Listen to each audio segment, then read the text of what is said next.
about is if somebody were to bring it to a court case and the court said, oh, we need a log of all of the emails, or we need somebody impartial to go in and do that. That's where you would, you know, I don't know how much you care about your privacy. I personally, you know, no skeletons in the closet, but I don't need people digging through my conversations with family members, right? Or conversations with my doctor. That's something a little bit more sensitive.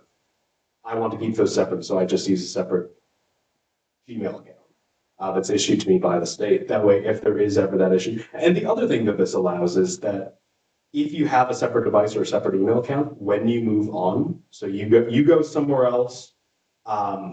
When our director left, we kept her email inbox. So we are still able to access all of her emails as records of the government body, even though she's now doing something else. And we'll keep that according to our retention requirements. At some point, we just get rid of her email, and then it's no longer accessible to us, meaning that it's no longer subject to Chapter 22. That would be my answer to that. Hopefully that makes sense. Yeah. Like that, we don't have separate phones, but everything we do is on a county account, not on our personal. And we recommend, because again, it allows for easier access, especially if you don't want to be involved in every stage of the records process.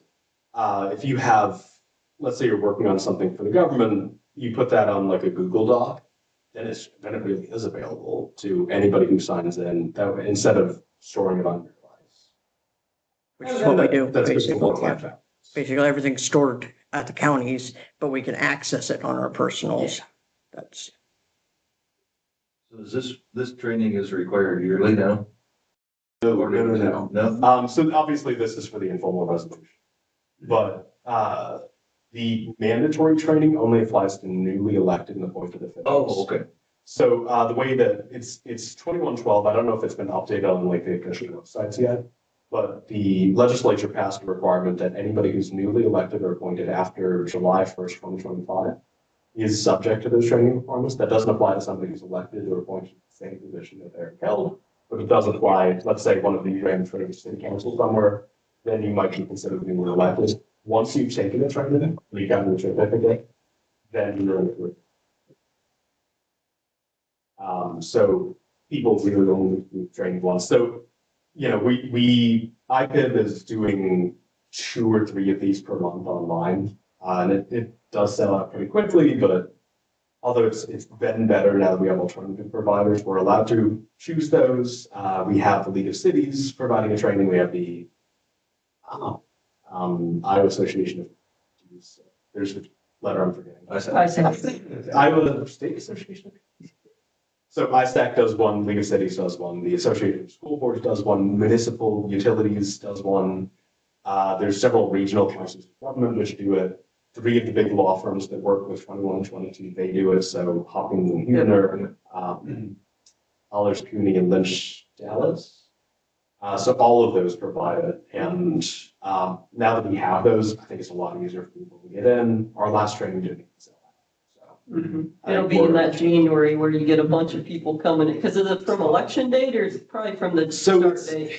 It starts from, our interpretation is that it starts from the latest of qualifying events. So there's 3 qualifying events. One is election. Yep. The other 2 are either taking your oath of office or assuming responsibilities. Okay. There is no oath.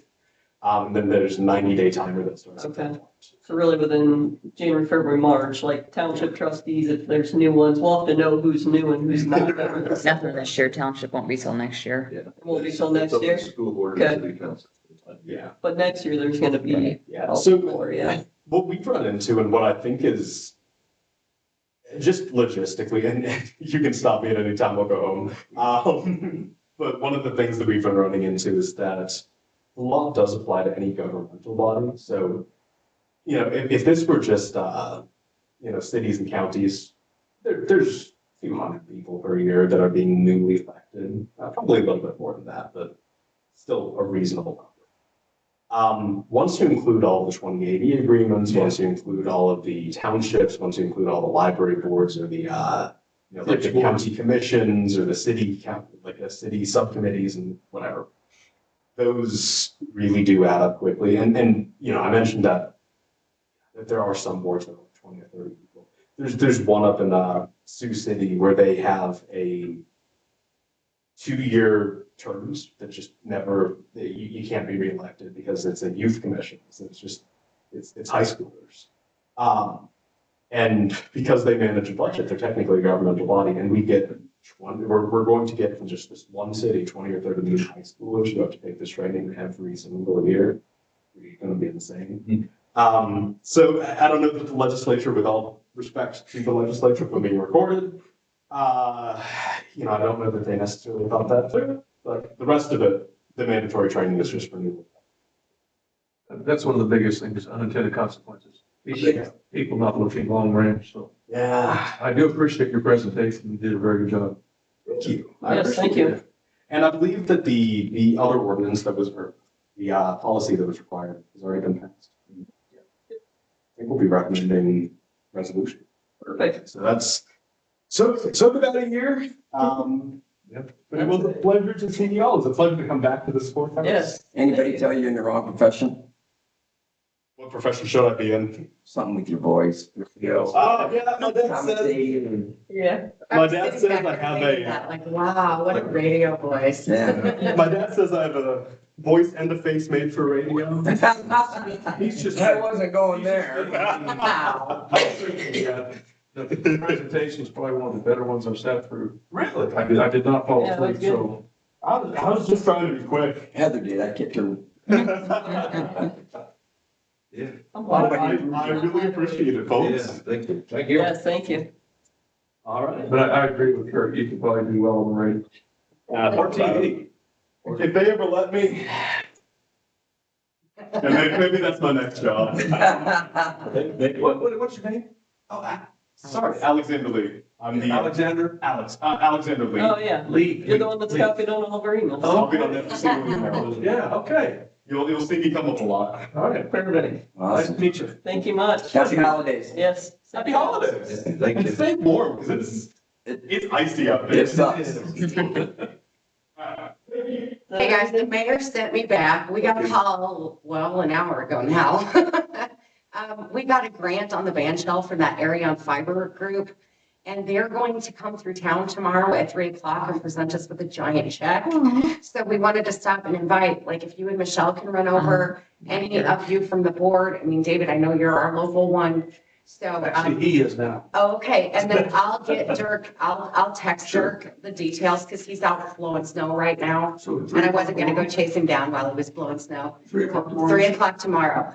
So I may have to go borrow a shovel from the city garage and get the steps cleared up, but we'll take a picture of the band shell and they'll give us, like, they did a $500 grant. It was literally about a 2-page application. It's kind of a slam dunk with Arion, so. And monies, you guys are available, like, it's only small amounts, $500, but the app is super simple. And because we have so much of their fiber in our area now, we qualify for the grant money. Because this was the second one. They gave the chamber $1,000 last year for the entrance piece for the holiday light display.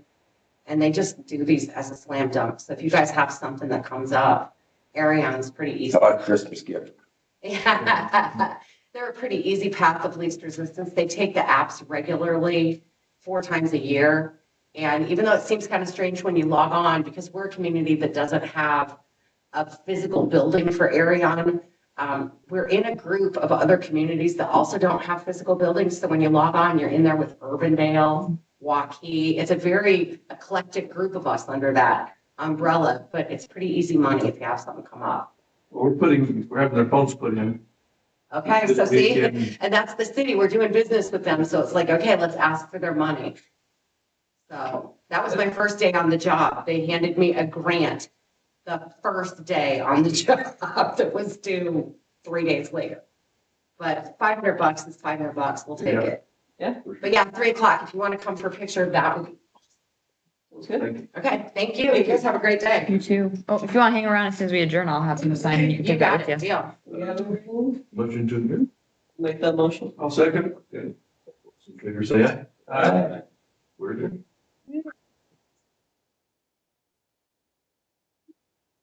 Yeah. First one of the day. I've been needing them for about a half hour. Did we? I did that last week. Took care of it. Yeah, when you're going. I just presented it to them.